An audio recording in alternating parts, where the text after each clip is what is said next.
Dans le cadre des Mardis Mallette, CMA-TV vous présente la chronique économique, une présentation du groupe Mallette, société de comptables professionnels agréés et de services juridiques. Si vous avez des belles ventes et pas une scène dans le compte de banque, c'est probablement que vous payez du long terme avec du court terme. L'agilité financière, c'est important en période de crise. Parlez-en à votre CPA.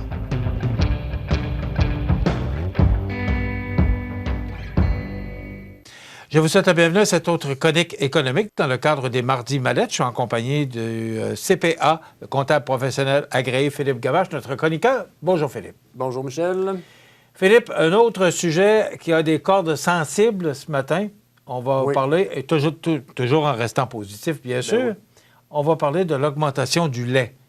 Eh oui, du prix du lait. Le prix de la pinte de lait, comme on pourrait dire en Je dis de l'augmentation, mais c'est plus juste de dire le prix du lait. Oui, le prix du lait en général. Le liquide, qu'il soit en pinte ou transformé sous tous ces sous-produits. Mais quand on parle de lait, on parle de beurre, on parle de fromage, on parle de produits dérivés du lait, là. Et il y en a, c'est pas ça qui manque. Des gâteaux, non. Ça, on fait toute la chaîne alimentaire. Non, c'est ça. Tout ce qui rentre, ça peut être long, ça peut être long. Ça donne l'idée à quel point c'est important le lait chez nous.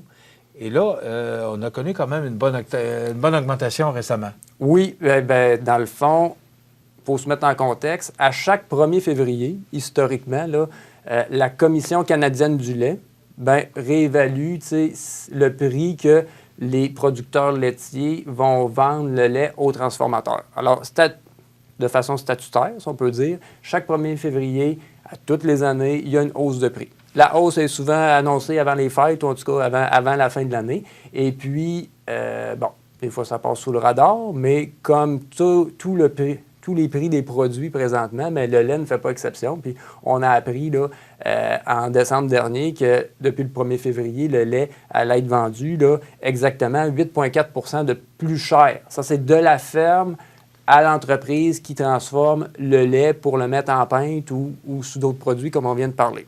Mais 8 c'est élevé, oui, là. Bien, c'est beaucoup, là. On a déjà parlé de l'inflation là, à quelques reprises au cours des dernières chroniques, puis on disait l'inflation élevée à 4-5 %, mais là, le lait, lui, c'est 8,4 %. Fait que quand tu dis c'est élevé, c'est même très élevé, puis la hausse, c'est la plus importante en 50 ans.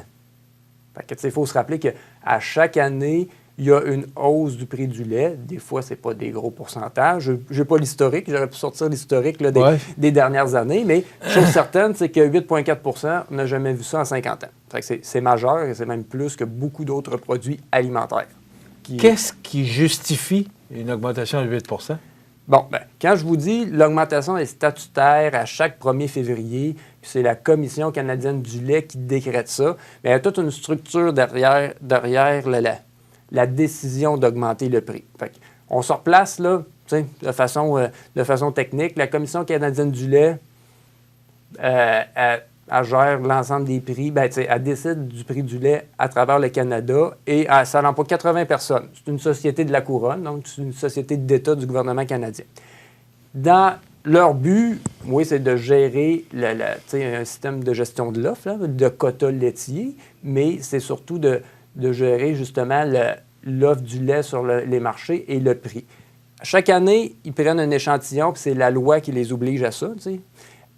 Prendre un échantillon de 200 producteurs laitiers à travers le Canada, qui, eux, disent que c'est représentatif là, de l'ensemble des producteurs laitiers. Et de ces 200 producteurs laitiers-là, ils analysent tous les coûts de production de ces producteurs. Un coût de production pour une ferme laitière, ça va de l'alimentation animale aux engrais, à l'énergie, au transport, etc. Là, tous les coûts qui rentrent dans une entreprise laitière, dans une ferme laitière. Alors là, eux autres, ils n'ont pas le choix de faire ça à chaque année. Ils choisissent un échantillon qui est différent d'année en année, analysent les coûts, font des moyennes des coûts de production du lait dans ces 200 entreprises agricoles-là, dans ces 200 fermes laitières-là, et arrivent au constat que les coûts ont augmenté et pour que les agriculteurs, les producteurs laitiers fassent leurs frais, ça prend combien d'augmentation du prix du lait pour être capable de couvrir la hausse de tous ces coûts-là.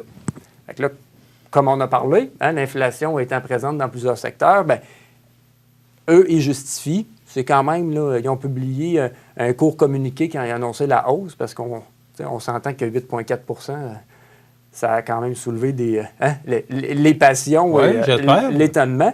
Fait que, tu sais, eux autres, ils disent c'est principalement le coût de la moulée, de l'alimentation animale, des engrais et de l'énergie qui, dans leur analyse de ces 200 entreprises-là, qui ont dit on n'a pas le choix de justifier une hausse des revenus pour les producteurs laitiers de 8,4 parce qu'ils ne seraient pas capables de couvrir la hausse des coûts. Là.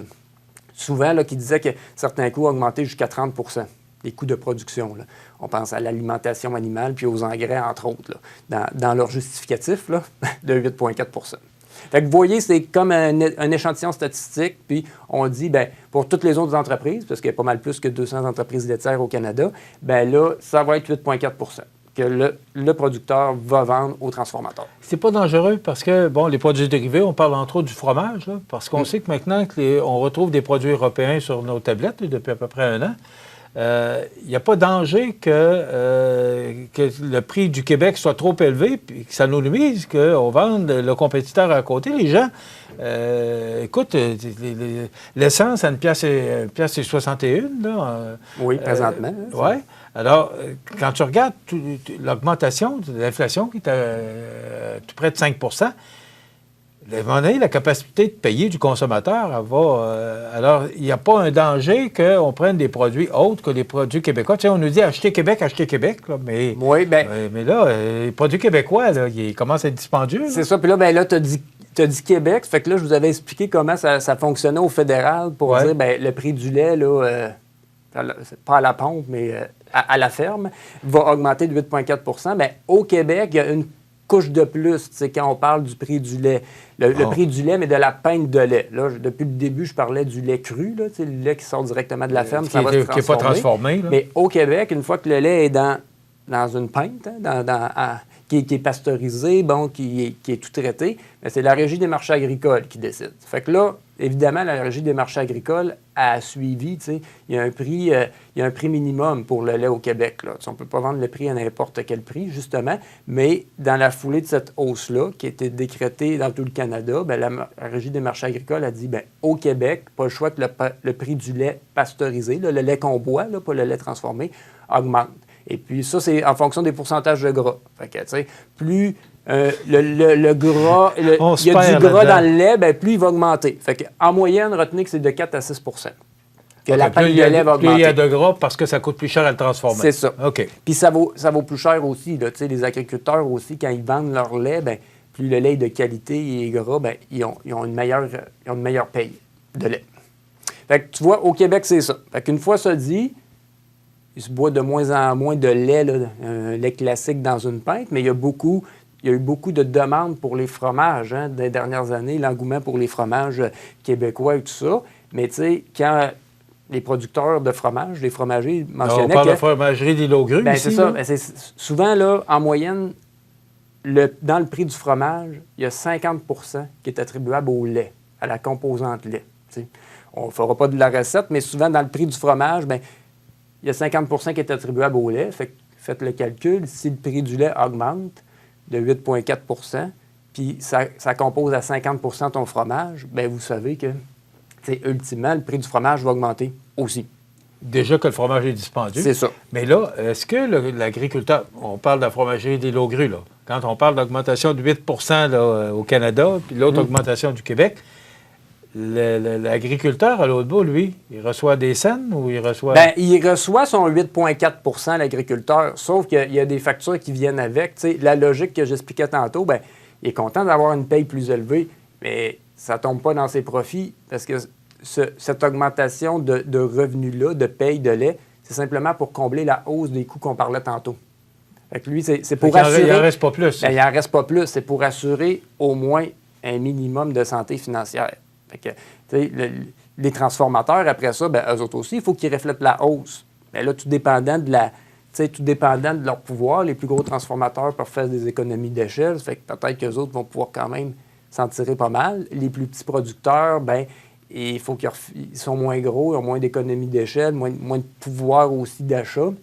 Bien, là, ils vont probablement refiler la facture plus rapidement. Puis, tu sais, quand je disais à chaque 1er février, il y a l'augmentation de la hausse du prix du lait, il faut s'attendre. Là, habituellement, le marché prend un mois, là, le mois de février, pour s'ajuster. Fait que le marché, là, quand on pense au yogourt, quand on pense au fromage, quand on pense à tous les autres produits dérivés laitiers, il faut s'attendre qu'à partir de mars, vous voyez changer les prix. Là, actuellement, les gens, les transformateurs font leurs calculs là, avec cette hausse-là. Okay. Il y a le prix du beurre aussi, là, c'est ma chronique laitière, où le prix du beurre là, au Québec aussi est géré là, en même temps que le prix du lait, mais le prix du beurre, on s'attend à une hausse de 12 du prix. 12 Bon, c'est la cascade qu'on explique, hein, comme on disait tantôt, c'est la chaîne là, de production, la chaîne d'approvisionnement. Mais le gouvernement ne peut pas intervenir là-dessus? Tu trouves pas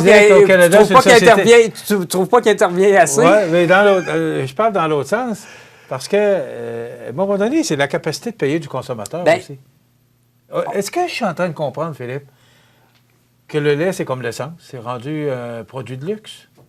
Non, on ne dirait pas ça. Parce que, tu sais, quand je dis le gouvernement s'implique justement dans la hausse du prix du lait pour s'assurer que l'approvisionnement la gestion de l'offre fait ça, que la demande en lait au Canada et au Québec soit comblée. Ça fait que ça, c'est le premier rôle de la gestion de l'offre. C'est le rôle aussi du gouvernement. Et après ça, s'assure que c'est un prix juste pour justement assurer la santé financière des producteurs laitiers. Puis au Québec, la couche de plus, c'est de s'assurer que les prix n'augmentent pas trop pour le consommateur une fois que le lait est transformé.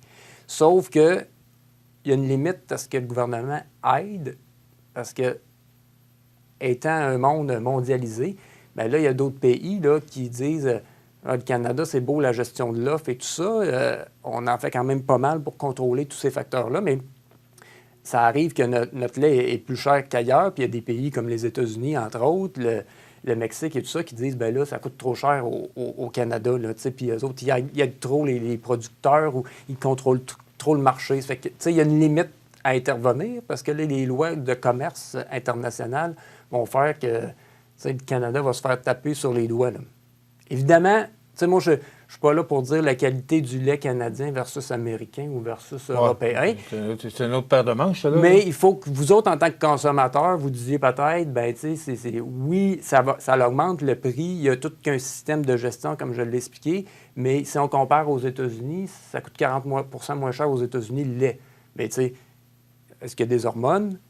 Est-ce que, finalement, il y a le bien-être animal est pareil? Il y a d'autres critères dans le choix du consommateur. Peut-être que le consommateur dit ça va augmenter, mais j'aime mieux acheter un bon fromage québécois, que je sais que le lait est de qualité et tout ça, puis ça ne les affectera pas. On ne sait pas. Après ça, on s'en va dans le marketing. Hein? Mais pour la pinte de lait en tant que telle, il n'y a pas... Une pinte de lait, c'est classique, c'est sûr, attendez-vous à une hausse là, de 4 à 6 %. Puis pour le beurre, 12 %. Les autres produits, ça va dépendre des goûts des consommateurs. Tu dis sur les tablettes, le beurre, 12 % Oui, c'est ce qui ont les estimations, dans le fond, qui étaient avancées. On parle d'à peu près 50, c'est pas moi qui fais l'épicerie à la maison, là, mais on parle de 50-60 cents à peu près, là, si c'est pas plus. J'avais noté, là, mettons, le litre de lait le beurre, oui. Le litre de lait là, de 2 % là, ça a passé le prix minimum là, de 2,01 à 2,17 $. C'est une augmentation c'est l'augmentation là, de 16 sous pour la pinte. Bien, pas la pinte, mais en tout cas, le litre. Très intéressant comme chronique. Merci beaucoup. Pas payante, mais intéressant. C'est ça. Il faut faire des choix. Hein? Si on achète des meilleurs fromages ou tout ça, là, il va falloir couper ailleurs, comme tu disais tantôt. Mais... Merci, Philippe. Philippe Gamache, qui est comptable professionnel agréé. Vous avez des questions à poser, ne vous gênez pas, ou Philippe ou à ses collègues. Mallette, qui est toujours là pour répondre à vos questions et surtout vous soutenir, justement, quand c'est le temps de compter. Dans la gestion de votre entreprise. Là où ça compte. C'est ça, tout à fait. Alors voilà, les Mardis Mallette, on se revoit dans 2 semaines. Ça complète. Dans le cadre des Mardis Mallette, C'est Matin Vive vous présente la chronique économique, une présentation du groupe Mallette, société de comptables professionnels agréés et de services juridiques.